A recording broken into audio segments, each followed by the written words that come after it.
The Calcutta history অ্যাসোসিয়েশনের পক্ষ থেকে সকলকে স্বাগত।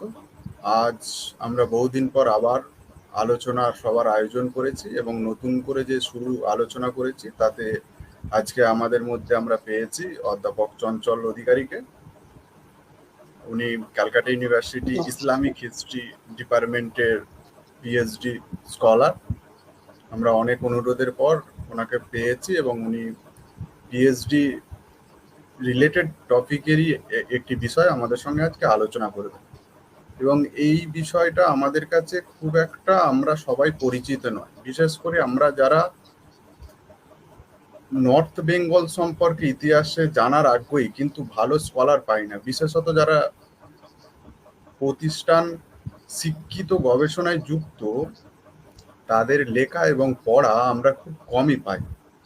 আজকে আমরা পেয়েছি, আমরা বিশেষভাবে কৃতজ্ঞতা জানাই অধ্যাপক চঞ্চল অধিকারীকে। আমাদের সিনিয়র দাদাও হয় উনি। তো আমরা ক্যালকাটা হিস্ট্রি অ্যাসোসিয়েশনের পক্ষ থেকে বিশেষভাবে তো কৃতজ্ঞতা জানাই।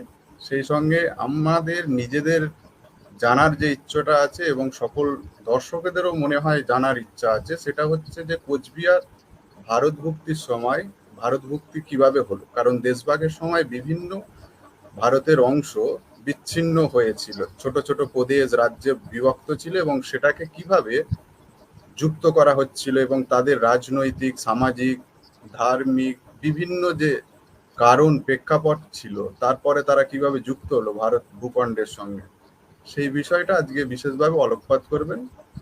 সেই জন্যই আজকে আমাদের এই আলোচনার বিষয়। মোটামুটি দর্শকরা আসতে থাকবে, কিন্তু সময় তো আমরা নির্দিষ্ট করে দিয়েছি যে আমরা 8টা থেকেই শুরু করব, তাই আমরা এই টাইমটা নষ্ট না করে অধ্যাপক চঞ্চল অধিকারী আমাদের প্রিয় দাদা চঞ্চল দাকে অনুরোধ করব যে আলোচনাটা শুরু করতে। তারপরে আমরা কিছু প্রশ্ন উত্তর পর্ব করব, তারপরে কিছু থাকলে আবারও আমরা ফের বিষয়টা একটু আলোচনা করতে অনুরোধ করব। ধন্যবাদ দাদা, যদি আলোচনা শুরু করেন খুব ভালো। নমস্কার সবাইকে। প্রথমেই মলয় বলেছে যে ও আমার প্রতি কৃতজ্ঞ, কিন্তু বিষয়টা উল্টো। আমি কৃতজ্ঞ দ্য ক্যালকাটা হিস্ট্রি অ্যাসোসিয়েশন এবং আমার খুব প্রিয় ভাই মলয় পটলা, ও ক্যালকাটা ইউনিভার্সিটিতে পিএইচডি করছে। তো আমি খুবই কৃতজ্ঞ যে আমাকে এত বড় একটা প্ল্যাটফর্মে সুযোগ করে দেওয়ার জন্য, কিছু বলার যে সুযোগ করে দেওয়ার জন্য। তো যাই হোক, আপনাদেরকে সবাইকে আমার শ্রদ্ধা এবং নমস্কার জানিয়ে আমার যে আজকের আলোচনা আছে কোচবিহারের ভারতভুক্তি এবং মুসলিম সমাজ, এই বিষয়ে আলোচনা। বিষয়টি খুবই স্পর্শকাতর। অনেক সময় অনেক ঐতিহাসিকই বলে থাকেন যে সেই সময়ে কোচবিহারের যারা মুসলিম নেতৃত্ব ছিল তারা সমাজকে কিভাবে পরিচালিত করেছিল। অর্থাৎ আমরা জানি সমাজ নিজে নিজেই পরিচালিত হয় না, সমাজকে পরিচালনা করতে হয় এবং সেই সময় নেতৃত্বের হাতেই অনেকটা সমাজ প্রভাবিত হয়। নেতৃত্ব যেভাবে চায় সমাজ সেইভাবেই এগিয়ে যায়। তো এই সময় আমাদের কোচবিহারে 1949 এবং 50-এর সময়, 50-এর জানুয়ারিতে, 1 জানুয়ারিতে কোচবিহারের ভারতভুক্তি ঘটে এবং 1949-এ এই নিয়ে বিস্তীর্ণ রাজনীতি হয় যে সেটা পাকিস্তানে যাবে কোচবিহার, নাকি আসামে যাবে, নাকি বাংলায় থাকবে।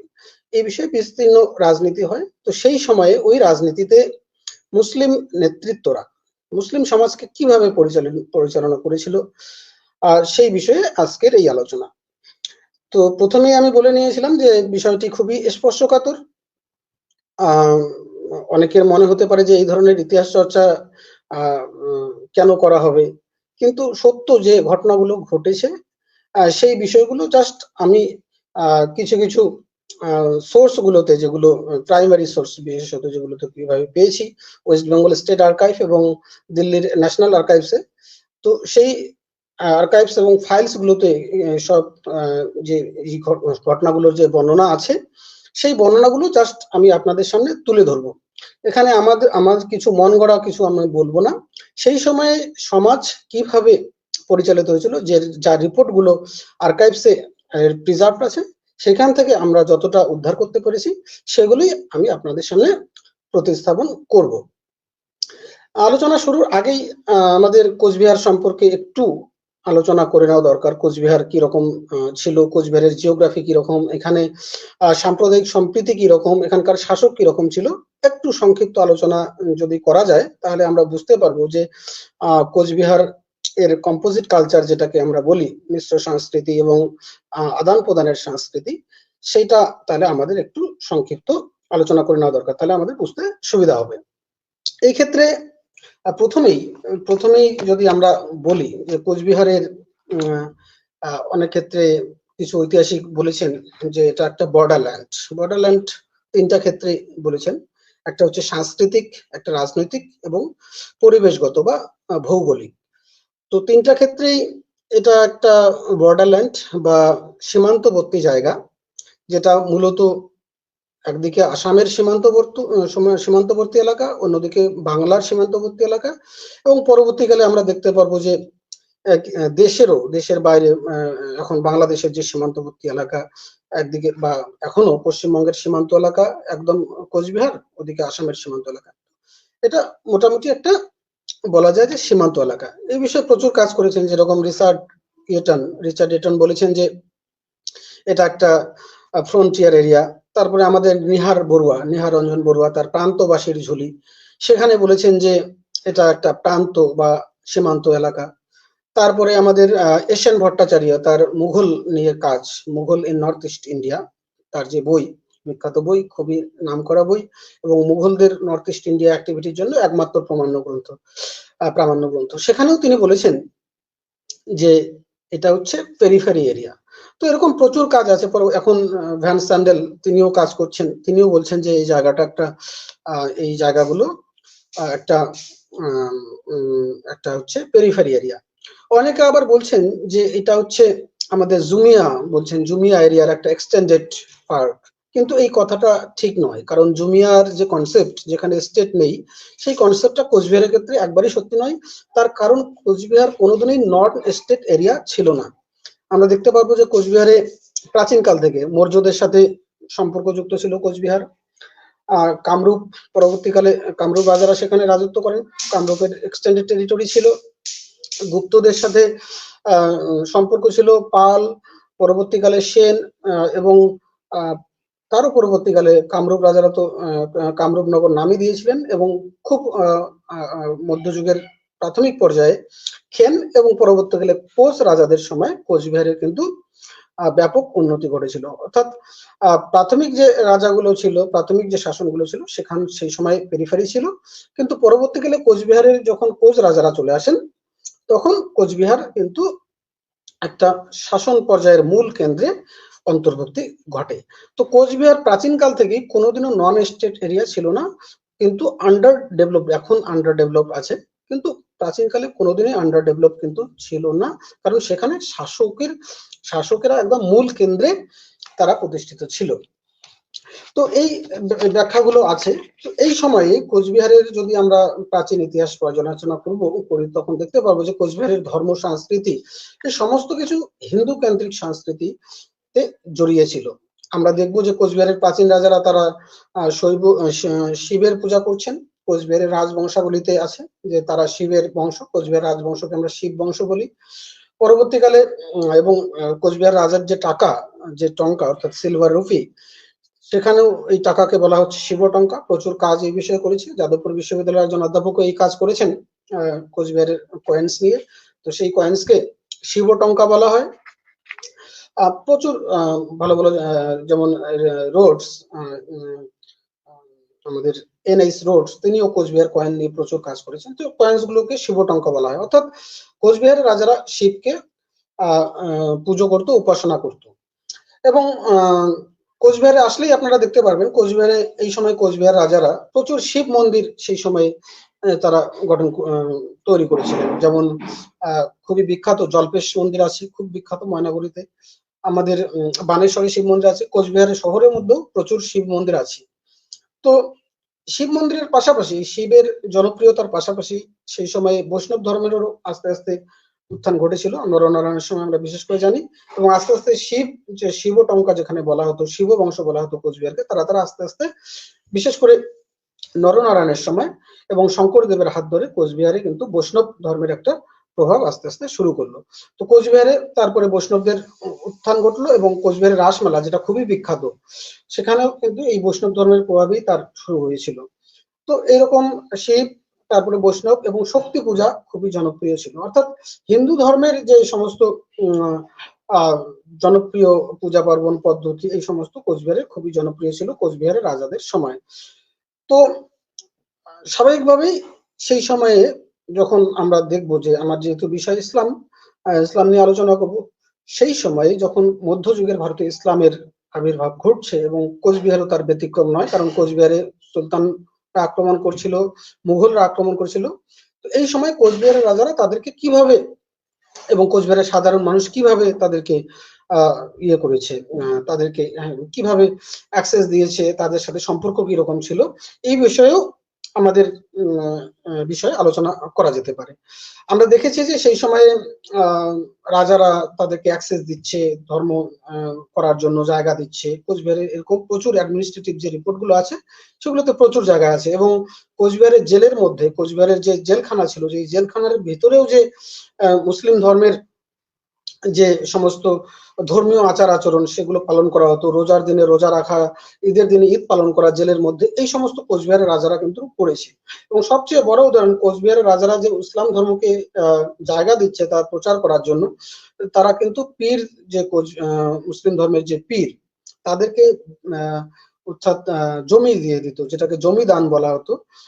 পীরদেরকে জমি তারা কিন্তু নিঃশুল্ক, কোনো ট্যাক্স ছাড়াই, ট্যাক্স ফ্রি ল্যান্ড তারা কিন্তু পীরদেরকে দিত। এইভাবে আস্তে আস্তে আদান প্রদান ঘটছে। কিন্তু ধর্ম পরিবর্তনের, কোচবিহারের ধর্ম পরিবর্তন, এটাও খুব জানা দরকার যে কোচবিহারের সাধারণ মানুষ তারা কিভাবে ধর্ম আস্তে আস্তে, এই যে বলা হয় যে প্রচুর মুসলিম বাইরে থেকে এসছে, এখানকার লোকালরা কেউ কনভার্সন হয়নি, এই কথাটাও ভুল। আমরা দেখতে পাবো কোচবিহারের যদি আমরা ইতিহাস দেখি, তাহলে এখানকার লোকাল পিপলরা প্রচুর পরিমাণে, এখানকার স্থানীয় অধিবাসীরা প্রচুর পরিমাণে সেই সময় কনভার্সন হয়ে যাচ্ছে।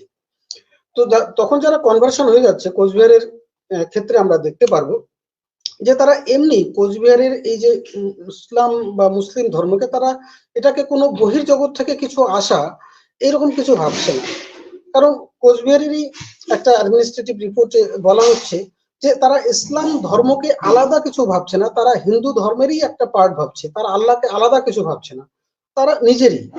অর্থাৎ এটা হিন্দু ধর্মের যে বিভিন্ন জিনিসগুলো আমরা পালন করে থাকি, শৈব ধর্ম, বৈষ্ণব ধর্ম, তা আল্লাহ বা ইসলাম ধর্মকেও তারা ওইভাবেই নিচ্ছে, তারা আলাদা করে কিছু দেখাচ্ছেন না। তো ফলে প্রথমে তারা ওইভাবেই নিয়েছে এবং ইসলামের ধর্মে দীক্ষিত হওয়ার পরেও তারা কিন্তু হিন্দুদের যে রীতিনীতি, যেটা সারা জীবন ধরে তারা পালন করে আসছে, সেটার কিন্তু পরিবর্তন তারা ঘটায়নি। যেমন 1942 সালের একটা রিপোর্টে, কোচবিহারের রিপোর্টে বলা আছে যে যারা এখানকার নাগরিক, কোচবিহারের নাগরিক যারা ইসলাম ধর্ম নিয়েছে, তারা নামাজ পড়তে জানতো না, কিভাবে নামাজ পড়তে হয় সেই ধারণা তাদের ছিল না। এবং স্থানীয় কালীবাড়িতে নামাজ না পড়ার জন্য সেখানকার যারা কট্টর মুসলিম, যে যারা কোচবিহারের অধিবাসী, তারা নামাজ পড়তে জানে না, তারা হিন্দুদের কালচার সংস্কৃতি এই সমস্ত পালন করে, এরা কি ধরনের মুসলিম, এই বিষয়ে কিন্তু সমালোচনা হয়। তো এইভাবেই, যেটাকে আমরা মিশ্র সংস্কৃতি বলি, কোচবিহারের মিশ্র সংস্কৃতি, সেটার প্রচুর উদাহরণ কিন্তু এইভাবেই আমরা দেখতে পারবো যে কোচবিহারে এই সময়েই আমরা প্রচুর উদাহরণ এখনো পর্যন্ত সেটা পাই। যেরকম কোচবিহারে আমরা দেখবেন যে সব থেকে বিখ্যাত যে কোচবিহারের রাসমেলা, সেখানকার যে রথে রাসচক্র, যেটা রাসচক্র তৈরি করে একজন মুসলিম, এবং এই বিষয়ে যেটা সাম্প্রদায়িক যে সম্প্রীতি তার কথা বলি, এই বিষয়ে কিন্তু আমরা দেখতে পারবো যে তাদের মধ্যে আদান প্রদানের সংস্কৃতি হিন্দু এবং মুসলিমদের মধ্যে। আমরা এখন দেখতে পারবো যে প্রচুর কৃষ্ণ মন্দির আছে কোচবিহারে, তার সাথে সাথেই কিন্তু ঈদগাহের যে মাঠ সেগুলো আছে। অর্থাৎ একই সাথে হিন্দু এবং মুসলিম সংস্কৃতির যে আদান প্রদান সেগুলো কিন্তু ঘটছে। আমরা কোচবিহারে দেখতে পারবো যেটা হয়তো হাজার বছরের সংস্কৃতি, মধ্যযুগ থেকে বা তারও আগে থেকে, খেনদের সময় যখন মুসলিম আক্রমণ ঘটছে তখন থেকে কোচবিহারে প্রায় পরিচালিত হয়ে আসছে, যে কিভাবে দেওয়ালির সময় আমরা যখন দেওয়ালির পর দিন আমরা কোচবিহারে বাতি দেওয়ার একটা প্রবণতা আছে, যেটাকে গছা বলে স্থানীয় ভাষায়, যে গছা দেওয়া, অর্থাৎ কালী পূজার দিনে বাতি প্রদীপ জ্বালানো কলা গাছের মধ্যে। তো পরদিন, কালী পূজার পরদিন মুসলিম সমাজের যে ছোট ছোট বাচ্চারা, তারা কিন্তু প্রত্যেকটা হিন্দু বাড়িতে যায়, সেই গছা তারা কিন্তু সংগ্রহ করে। তো এটাও কিন্তু সাংস্কৃতিক আদান প্রদানের একটা মুখ্য উপাদান, যেটা আমরা কোচবিহারে অনেকদিন থেকে পালন করে আসছি এবং সেটা কিন্তু হয়েই আসছে। এটা ঐতিহাসিকগতভাবে সত্য। কোচবিহারে যদি আপনারা ফিল্ড স্টাডি করেন তাহলে এই ব্যাপারগুলো দেখতে পারবেন। এবং কোচবিহারে বিশেষত 1900 সালের আগে থেকে, 1906 এর আগের সাল থেকে কোচবিহারের মুসলিমরা কোনোদিনও নিজেদেরকে হিন্দু থেকে কোনোদিনই পৃথক ভাবেননি। কিন্তু সমস্যা শুরু হলো কখন? আমরা দেখতে পারবো যে 1906 সালে যখন মুসলিম লীগ প্রতিষ্ঠিত হয়ে গেল, তারপরে কিন্তু যেটা সাম্প্রদায়িক যে শক্তি, তার মাথাচাড়া কিন্তু কোচবিহারেও, যেহেতু বাংলার প্রভাব কোচবিহারে অবশ্যই পড়েছে, তো বাংলা থেকে খুবই যোগাযোগ স্পষ্ট ছিল কোচবিহারের, তো কোচবিহারও বাংলার যে প্রভাব সেটা কিন্তু কোনোভাবেই কাটাতে পারেনি, ভারতবর্ষের প্রভাব থেকেও কাটাতে পারেনি, কোচবিহারের আঞ্চলিক স্তরে এর প্রভাব তারা কোনোভাবেই কাটাতে পারেনি। তো 1906-এ মুসলিম লীগ প্রতিষ্ঠিত হওয়ার পরে কোচবিহারের যে হিন্দু মুসলমানের যে বিভেদ এতদিন ছিল না, সেই বিভেদ কিন্তু আস্তে আস্তে মাথাচাড়া দেওয়া শুরু করলো মুসলিম লীগের বিভিন্ন পত্র পত্রিকা, ওদের যে এজেন্ডা, সেই এজেন্ডাগুলোতে কোচবিহারকে কিন্তু আলাদা গুরুত্ব দেওয়া শুরু করলো। তো এই গুরুত্ব দেওয়ার ফলে কিন্তু রিলিজিয়াস কালচার, যেটা আমাদের ধর্মীয় সংস্কৃতি কোচবিহারের হিন্দু এবং মুসলিমদের আদান প্রদানের সংস্কৃতি, যে কম্পোজিট কালচার, সেটা কিন্তু আস্তে আস্তে বিলুপ্ত হওয়া শুরু করলো। কোচবিহারের মুসলিম সমাজকে আমরা দুই ভাগে ভাগ করতে পারি, যেটাকে একটা উচ্চ শ্রেণীর মুসলিম বলা যায়, আর একটা আছে নিম্ন শ্রেণীর মুসলিম। উচ্চ শ্রেণীর যারা বাইরে থেকে এসছে, এলিট শ্রেণী যারা, তারা কিন্তু আর যারা কনভার্টেড, যাদেরকে নস্য শেখ বলে, যারা এখানকার, তাদের ধর্মীয় সংস্কৃতি সম্পর্কে এই উচ্চ শ্রেণীর মানুষেরা তখন প্রশ্ন চিহ্ন দাঁড় করিয়ে দিল, যে তোমরা কি ধরনের ধর্মীয় সংস্কৃতি পালন করো, যেখানে কোচবিহারের নস্য শেখরা হিন্দু ধর্মের প্রায় সমপর্যায়ে সমস্ত প্রথা, একদম আমাদের যে হিন্দু ধর্মে যেগুলো আছে সংস্কার, সেই সংস্কারগুলো কিন্তু পালন করত। জন্ম সংস্কার, মৃত্যুর পরে যে সংস্কার, সেই সংস্কারগুলো এখনো কিছু কিছু মুসলিম কিন্তু পালন করে।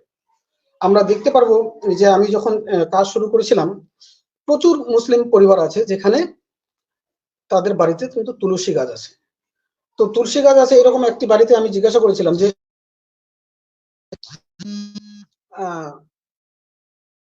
বাড়িতে তুলসী গাছ কেন রাখছেন? তো তখন বলছে যে আমাদের পূর্বপুরুষরা রেখে গেছে, এটাকে আমরা কিভাবে বাদ করি। কিন্তু তারা মুসলিম ধর্ম পালন করছে, আজান দিচ্ছে, বাড়িতে রোজা পালন করছে, অন্যান্য যত সংস্কার আছে মুসলিমদের তো করছে, কিন্তু বাড়িতে তুলসী গাছ রেখে দিয়েছে। তো কারণ পূর্বপুরুষে ওইভাবে রেখে দিয়েছিল, তো ওরা রাখছে। এই ধরনেরই কিন্তু একটা স্টাডি সুশীল চৌধুরী তিনি করেছিলেন বেঙ্গলের বিভিন্ন ধর্মীয় সংস্কৃতি নিয়ে, এবং অ্যাসিটিক সোসাইটি থেকে সেটা পাবলিশড হয়। তো সেই জার্নালে বলা আছে, ওই জঙ্গল মহলের কোন সাঁওতাল বসতিতে তিনি জিজ্ঞাসা করেছেন যে তোমরা এইভাবে তোমরা তখন খ্রিস্টান হয়ে গেছো, তো কিন্তু তোমরা ঠাকুর দেবতাকে ওইভাবে পূজা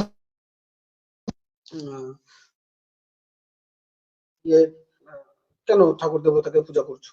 তো তখন বলছে যে আমাদের পূর্বপুরুষরা এটা করে গেছে, আমরা খ্রিস্টান নাকি আমরা জানি না, কিন্তু আমরা এই ধরনের প্রথা পরিচালনা করে যাব। সেই একই ধরনের গোটা ভারতবর্ষে আশা করি এই ধরনেরই স্থাপনা পেয়েছি।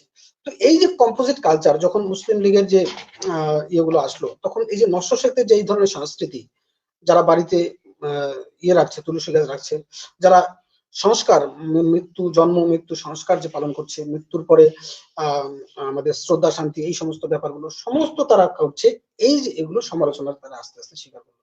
অর্থাৎ আস্তে আস্তে অর্থোডক্স যে মুসলিম, সেই মুসলিম ধর্মের যে অর্থোডক্স ব্যাপারগুলো, সেগুলো আস্তে আস্তে এই সাধারণ মানুষদের মনে কিন্তু ঢোকানো হলো কোচবিহারে। একজন মোল্লা 1920 সালে সেটা নিয়ে প্রশ্ন করছেন যে আমরা কেন কোচবিহারের যে তিনি এটা নিয়ে কি করছেন, ল্যামেন্ট করছেন, দুঃখ প্রকাশ করছেন যে কোচবিহারের সাধারণ মুসলিম তারা মুসলিমদের মতো, অর্থোডক্স মুসলিমদের মতো কড়া মুসলিম নয়, তারা অনেকটা নরম মনের মুসলিম, তারা মুসলিম ধর্মটা কি তারা জানে না, তো আসল মুসলিম ধর্ম তাদেরকে শেখাতে হবে।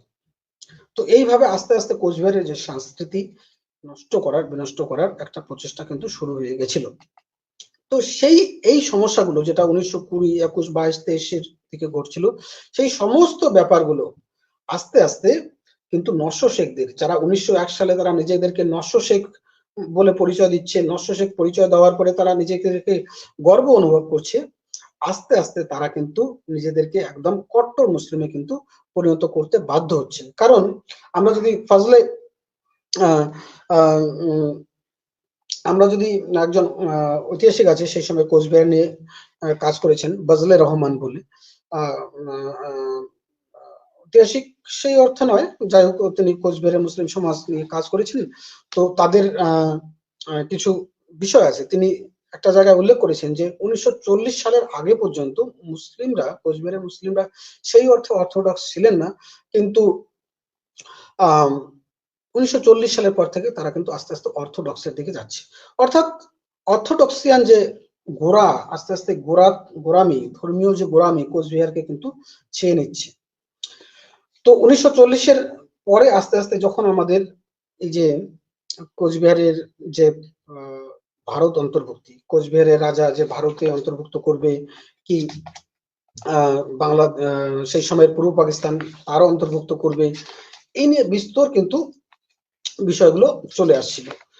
তো আমার কাছে প্রচুর এরকম উপাদান আমরা শুরু করতে পারি, আমরা আলোচনা করতে পারি, যেগুলোতে বলা হচ্ছে যে যেমন বিসি অ্যালেন তিনি উল্লেখ করছেন তার অ্যাকাউন্টে, তারপরে যার কথা আমি একটু আগেই বললাম যে আব্দুল হায়াত বলে,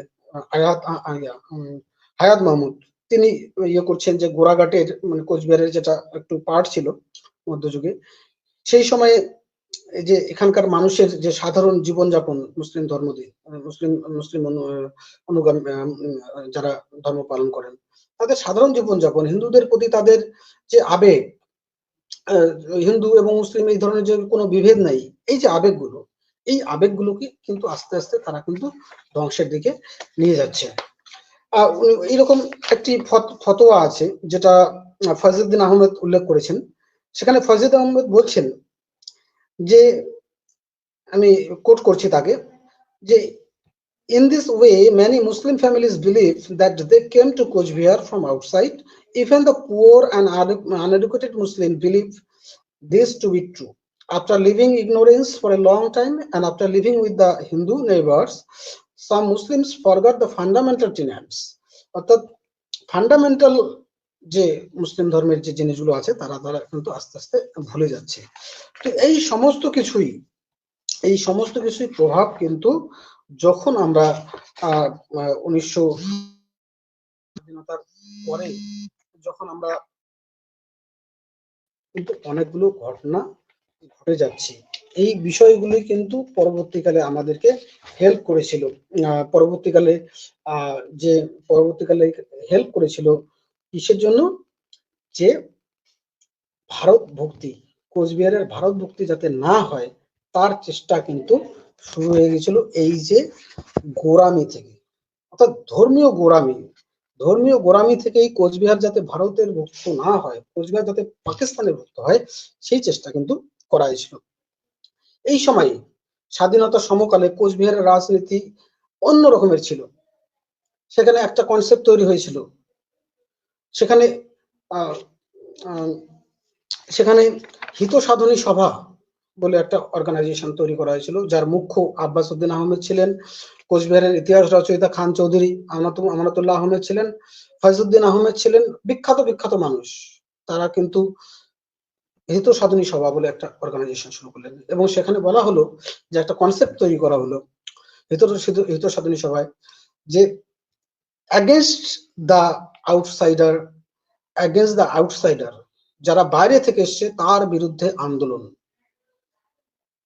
বাইরে থেকে কারা আসছে? যে সমস্ত হিন্দু বাইরে থেকে এসছে, কোচবিহারের বাইরে থেকে, এবং তাদেরকে তাড়াতে হবে। কারা তাড়াবে? এখানকার স্থানীয় মানুষ তথা রাজবংশী এবং মুসলিম, তারা একসাথে হয়ে এই ধরনের একটা কনসেপ্ট তৈরি করা হলো। ফলে কি হলো, আস্তে আস্তে এই আন্দোলনটা জনপ্রিয় হলো, যে কোচবিহারের সমস্ত চাকরি এই বাইরে থেকে আসা আউটসাইডাররা তারাই নিয়ে যাচ্ছে।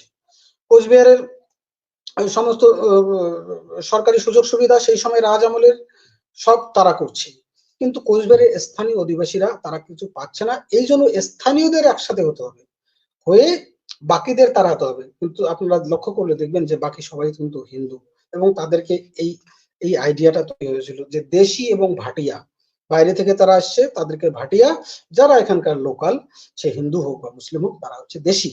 তো দেশি এবং ভাটিয়ার মধ্যে একটা বিরোধ কিন্তু সেই সময় 1947-এর 46-47-এর সময়ে তৈরি করা হয়েছিল, এবং যার মাস্টার মাইন্ড আমরা বলতে পারি, যার মাথা থেকে এগুলো বেরিয়েছিল, তারা কিন্তু মুসলিম সমাজের একদম প্রথিতযশা একজন। কোচবিহারের ইতিহাস লিখেছে, আমাদের ভুলে গেলে চলবে না, তার ভূমিকা কিন্তু কোচবিহারের ইতিহাসের জন্য খুবই গুরুত্বপূর্ণ। আব্বাস উদ্দিন আহমেদ, ভাওয়াইয়া গানের নাম করা শিল্পী, এবং কোচবিহারের মুখ অনেক সময় তিনি উজ্জ্বল করেছেন। কিন্তু ব্যক্তিগতভাবে যদি আমরা দেখি যে তার সমাজকে কিন্তু তিনি ভুল পথে পরিচালনা করেছিলেন সেই সময়।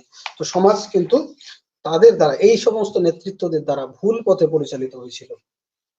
সেখানে একটি তিনি গান লিখেছিলেন এই সময়, যে ওঠোরে ওঠোরে নেটিভ ভাই বলে। নেটিভ কোচবিহারের অর্থাৎ দেশি দেশি মানুষদেরকে তারা নেটিভ বলছেন, এবং তাদেরকে এক প্রকার কি বলবো বাধ্য করছেন হচ্ছে সমাজের বিরুদ্ধে ভুল পদক্ষেপ নেওয়ার জন্য, হিন্দুদের বিরুদ্ধে সাধারণ মানুষ সবাই যেখানে।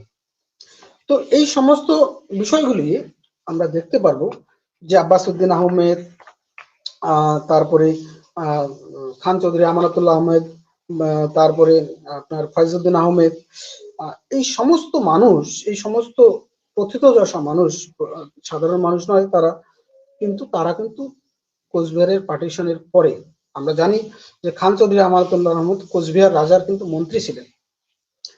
তিনি চাচ্ছিলেন জনগণকে একটা ভুল পথে পরিচালিত করে কোচবিহারকে যাতে পূর্ব পাকিস্তানের সাথে অন্তর্ভুক্তি করা যায়, এবং সেই মোতাবেক কোচবিহারে প্রচুর জনসভা করেছিলেন। এবং ওয়েস্ট বেঙ্গল স্টেট আর্কাইভসের প্রচুর ফাইল আমি খুঁজেছি, প্রচুর ফাইল নাম্বার আছে, যেরকম ফাইল নাম্বার 53, পলিটিক্যাল 48, 1948, সেরকম আরো প্রচুর ফাইল আছে, প্রচুর ফাইল নাম্বার 1, 3 by C48, 267, এরকম কয়েকশো ফাইল, দুটো আর্কাইভ মিলে, ন্যাশনাল আর্কাইভ এবং ওয়েস্ট বেঙ্গল স্টেট আর্কাইভ মিলে। সেখানে দেখা যাবে যে কিভাবে কোচবিহারকে বলা হচ্ছে, কোচবিহারের নাম দেওয়া হচ্ছে সবুজ সংঘ। সেখানে যাতে গণভোট যদি হয়, তাহলে মুসলিমদের সংখ্যা যদি বাড়ানো যায় সেখানে গণভোটের ফলে, তাহলে স্বাভাবিকভাবেই ওই গণভোটটা পূর্ব পাকিস্তানের ফেভারে যাবে, তাহলে কোচবিহারের রাজা বাধ্য হবে কোচবিহারকে পূর্ব পাকিস্তানের দিকে দিয়ে দিতে। তো কোচবিহারের নাম সবুজ সংঘ দিয়ে পূর্ব পাকিস্তান থেকে প্রচুর মানুষ, মুসলিম মানুষ, তাদেরকে নিয়ে এসে এখানে জায়গা দেওয়া, তাদেরকে বসত বাড়ি করে দেওয়া, যে তোমরা থাকো এখানে। এবং এটা একটা স্পেশাল প্রজেক্ট ছিল যার নাম ছিল সবুজ সংঘ, কোচবিহারে বাইরে থেকে নিয়ে এসে সেখানে সেটেলমেন্ট দেওয়া। আমার কাছে একটা বিজ্ঞপ্তি আছে, যে বিজ্ঞপ্তিতে, এটা আর্কাইভ থেকেই নেওয়া, আর্কাইভ থেকেই পাওয়া গেছে, সেই বিজ্ঞপ্তিতে বলা আছে যে পূর্ব পাকিস্তান থেকে এসে যে কোনো মুসলিম যদি কোচবিহারে সেটেলমেন্ট করতে চায়, তাহলে তাকে বিনামূল্যে জমি দেওয়া হবে, বিনামূল্যে হাল দেওয়া হবে, অর্থাৎ চাষ করার জন্য হাল দেওয়া হবে, অর্থাৎ গরু দেওয়া হবে, তার যাতে কোনো অসুবিধা না হয়, সমস্ত দেখভাল কিন্তু এই অর্গানাইজেশন সবুজ সংঘ নামে যে প্রজেক্ট, সেই প্রজেক্টে তাদেরকে সাহায্য করা হবে, অর্থাৎ কোচবিহারে মুসলিমদের জনসংখ্যা একটু বাড়ানো। এবং আমরা দেখতে পাবো যে সেই সময় পূর্ব পাকিস্তান থেকে প্রচুর মুসলিম মানুষ এসছে, এবং এটার ফলে তারা কিন্তু ওখানে সেটেলমেন্ট করছে। আমরা দেখতে পাবো যে কোচবিহারের রাজাকে না জানিয়ে তার মন্ত্রী খান চৌধুরী আমানতুল্লাহ আহমেদ সর্দার বল্লভভাই প্যাটেলের সাথে দেখা করলেন এবং বললেন যে কোচবিহারের মানুষ চায় পাকিস্তানের সাথে যেতে, পূর্ব পাকিস্তানের সাথে যেতে, তারা কোনোভাবেই কিন্তু ভারতবর্ষের সাথে অঙ্গীভূত হচ্ছেন না। অথচ এই ঘটনা জানার পরে যখন রাজা জগদ্দীপেন্দ্র নারায়ণ জানতে পারলো এই ঘটনা, সাথে সাথে তাকে তলব করলো এবং শাস্তি হিসাবে তাকে বললো যে তোমাকে শাস্তি পেতে হবে, এই অপরাধ তুমি কেন করছো? যেহেতু কোচবিহারের সমস্ত মানুষ যেতে চায় ভারতবর্ষের সাথে, তুমি কেন বলছো, তুমি একজন মন্ত্রী হয়ে রাজার বিরুদ্ধে হয়ে তুমি কোন হিসাবে বলছো যে পাকিস্তানের সাথে যেতে চায় কোচবিহার? তোমাকে শাস্তি পেতে হবে। তো সাথে সাথে, এবং কি শাস্তি দিয়েছিল আমরা জানি, যে তাকে কিন্তু মৃত্যুদণ্ড দেওয়া হয়েছিল। তো সেই মৃত্যুদণ্ড যখন দিয়েছিল, না তখন বললো যে তোমাকে শাস্তি দিতে হবে, মৃত্যুদণ্ড কথাটা উল্লেখ করেনি, শাস্তি পেতে হবে। তখন খান চৌধুরী আমানতুল্লাহ আহমেদ রাজরানীর রাজমাতার কাছে গিয়ে ক্ষমা প্রার্থনা করেন এবং রাজমাতা বলেন যে ঠিক আছে, আমি তোমাকে জীবন ভিক্ষা দেবো, তোমার শাস্তি যাতে কমে সেটা দেখবো। তো তখন জগদ্দীপেন্দ্র নারায়ণ যখন বন্দুক নিয়েছে তাকে গুলি করার জন্য, তখন রাজমাতা বলছে যে এমন ভাবে গুলি করো যাতে তার মৃত্যু না ঘটে। তো তখন হাতের এই আঙ্গুলে গুলিটা করা হয়েছে ইচ্ছাকৃতভাবে। এবং পরবর্তীকালে আমরা জানি যে ভারত ভুক্তি, কোচবিহারের ভারত ভুক্তির পর কিন্তু খান চৌধুরী আমানতুল্লাহকে নির্বাসন দেওয়া হয় এবং তিনি বাংলাদেশে অর্থাৎ তৎকালীন পূর্ব পাকিস্তানে নিজের সেটেলমেন্ট করেন, অর্থাৎ কোচবিহার থেকে তাকে রীতিমতো তাড়িয়ে দেওয়া হয়। আব্বাসউদ্দিন আহমেদের গল্পও তাই, তিনিও চেয়েছিলেন যে কোচবিহার এর ভারত ভুক্তি না হোক, পূর্ব পাকিস্তানের সাথে যুক্ত হোক। তো তারাও কিন্তু আমরা দেখবো যে পাকিস্তানের যখন আমরা স্বাধীন কোচবিহারের ভারত ভুক্তির পরে তারা কিন্তু সবাই পূর্ব পাকিস্তানে সেটেলমেন্ট হয়। অর্থাৎ মুসলিম সমাজকে তারা ভুল পথে পরিচালনা করছিলেন এবং সেই সময়ে গণভোট থেকে শুরু করে অন্যান্য সমস্ত কিছুই চাচ্ছিল যে মুসলিম সমাজকে একটা ভুল পথে পরিচালিত করে এখানকার নেতারা যাতে সুযোগ সুবিধা নিতে পারে এবং একে কোচবিহারকে পাকিস্তানের সাথে যুক্ত করতে পারে। এই চেষ্টা ব্যর্থ হওয়ার পরেও প্রচুর চেষ্টা করা হয়েছিল, পূর্ব পাকিস্তানের সাথে যখন ব্যর্থ হলো তারপরেও চেষ্টা করা হয়েছিল অ্যাটলিস্ট যাতে আসামের সাথে যুক্ত করা হয়। তো এই রাজনীতি, এই ভয়ানক রাজনীতিটা কিন্তু ঘটেছিল। প্রচুর রেফারেন্স আছে, প্রচুর ইয়ে আছে, এগুলো আমরা যখন অনেকটা বড় পরিসর পাবো, সময় পাবো, যেহেতু আজকে সময় আমরা আধা ঘন্টার মতো পেয়েছি, 30 মিনিট, তো এই সমস্ত বিষয়গুলো ফুটিয়ে তোলা সম্ভব নয়। কিন্তু আমি একটা সাধারণ ধারণা দিলাম যেগুলো আমাদের আর্কাইভে পাওয়া যায়, আর্কাইভ থেকে আমরা তুলে এসেছি, উঠে এসছে এই সমস্ত ইতিহাস। সেই ইতিহাসগুলো আমার মনে হয় আপনাদের সবার জানার প্রয়োজন আছে। এই জন্যই আজকে আমি এই সংক্ষিপ্ত আলোচনা কোচবিহারের ভারত ভুক্তি সম্পর্কে, সেই সময় সমাজ কিভাবে পরিচালনা করেছিল, সেইগুলো একটু খুব সংক্ষিপ্ত আলোচনা আপনাদের সামনে করলাম। আশা করি আপনাদের এই তথ্যপূর্ণ আলোচনা ভবিষ্যতে আমাদেরকে আরো নতুন কিছু জানার একটু সুবিধা করে দেবে। আপনাদেরকে সবাইকে ধন্যবাদ এবং দা ক্যালকাটা হিস্ট্রি অ্যাসোসিয়েশন এবং আমার ভাই মলয় পটলাকে অনেক অনেক ধন্যবাদ আমাদের এই আলোচনা এবং আমাকে স্পেশালি সুযোগ করে দেওয়ার জন্য। আলোচনা ধন্যবাদ তোমাকে দিতে হবে, আমাদের চঞ্চলদাকে আমরা আরো বেশি করে ধন্যবাদ দেব। আলোচনা খুবই সংক্ষিপ্ত, আমাদের সময় তো কম, আমরা বলেছিলাম যে 30 মিনিটের মধ্যে যাতে আলোচনাটা শেষ করা যায়। তো চঞ্চলদা খুব সুন্দরভাবেই আমাদেরকে সংক্ষিপ্তভাবে শুরু থেকে কিভাবে কোচ রাজ্য রাজারা এসেছিলেন, তারপরে কিভাবে একটা সৌভ্রাতৃত্ব গড়ে উঠেছিল, যে ইসলাম যখন আসলো তারপরে তাদেরকে নির্দ্বিধায় এখানে ধর্ম পালন এবং আশ্রয় দান কিভাবে করেছিলেন কোচ রাজারা, তারপরে ধীরে ধীরে তাদের মধ্যে একটা হিন্দু মুসলিম সম্প্রীতি এবং তারপরে মুসলিম লীগের যে জটিল রাজনৈতিক মুসলিম আইডেন্টিটি পলিটিক্স, তার উপর ভিত্তি করে স্থানীয় মুসলিমরাও কিভাবে প্লেট হয়ে গেছিল মুসলিম লীগের এতে, এবং সেটাকেই তুলে ধরার চেষ্টা করেছে। এবং এইরকম নতুন নতুন ইতিহাস আমাদের জানার আগ্রহ আরো বাড়িয়ে দেয়। আমরা এর পরে একটা দীর্ঘ সময় নিয়ে আরো বেশ কিছু যখন আমরা স্কলার পাবো, শুধু তোমার কোচবিহার নয়, অনেকে জানে না যে মুর্শিদাবাদ অনেক পরে এসছে, পশ্চিমবঙ্গের সঙ্গে অ্যাড হয়েছে। একটা সময় মুর্শিদাবাদকে কিন্তু বাংলাদেশেই ফেলে দেওয়া হয়েছিল। এবং আমরা পরবর্তী যখন আলোচনা করব তখন এই বিষয়গুলোকে নিয়ে একসঙ্গে বেশ এই বিষয়ের যারা হচ্ছে স্কলার তাদেরকে নিয়ে যদি বসা যায় একসঙ্গে 4-5 জন, এবং ঠিক এইভাবে বক্তৃতা না হয়ে যদি পরস্পর আলোচনা হয়, প্রশ্ন থাকে কিছু, তখন আলোচনাটা আরো ভালো লাগবে। তার মধ্যে আমরা তো শুরুটা করলাম আজকে, এর পরেও যারা আসবে, এরপরে যারা হচ্ছে তোমার পরবর্তী সময় লাইভের অনুষ্ঠান দেখবে, তাদের কোনো যদি প্রশ্ন থাকে তারা নিচে কমেন্টে প্রশ্ন করবেন এবং চঞ্চলদা তো আছেই আমাদের পেজে, উনি উত্তর দেবেন। আর চঞ্চলদার গবেষণা এবং চঞ্চলদার সঙ্গে কোনো রূপ যোগাযোগ করতে চাইলে আমাদের সঙ্গেও করতে পারবেন, এবং ফেসবুক পেজেও আছে, আমরা যোগাযোগ করিয়ে দেবো এই বিষয় নিয়ে যদি আপনারাও আলোচনা করতে চান আপনাদের কোনো রূপ এতে, সেই জন্য। তো আজকে মোটামুটি আমরা আলোচনাটা এখানেই সমাপ্ত করি। তো চঞ্চলদা, থ্যাংক ইউ বলছি আবার, তুমি আমাদের তোমার এই যে ব্যস্ততার মধ্যে তোমার গবেষণা আছে, সমস্ত কিছু আছে, তার মধ্যে থেকেও আমাদের এইটুকু যে সময় দিলে এর জন্য অশেষ অশেষ ধন্যবাদ তোমাকে। আমরা পুনরায় আবার তোমাকে নিয়ে আলোচনা করতে চাই, একটু সময় দিও আমাদের।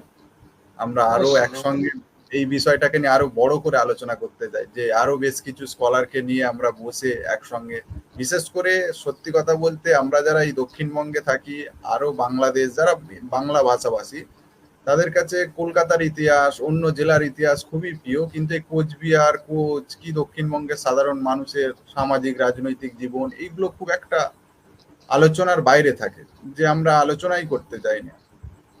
তো আমরা চাইছি যে একটা ইউনিক বিষয়ে যাতে একটা আলোচনা হয়, নতুন নতুন গবেষকরা আসে, তারা বলে, একটা নতুন মুখ উঠে আসুক, নতুন প্রজন্ম উঠে আসুক, সেই প্রচেষ্টাই হচ্ছে দ্য ক্যালকাটা হিস্ট্রি অ্যাসোসিয়েশনের।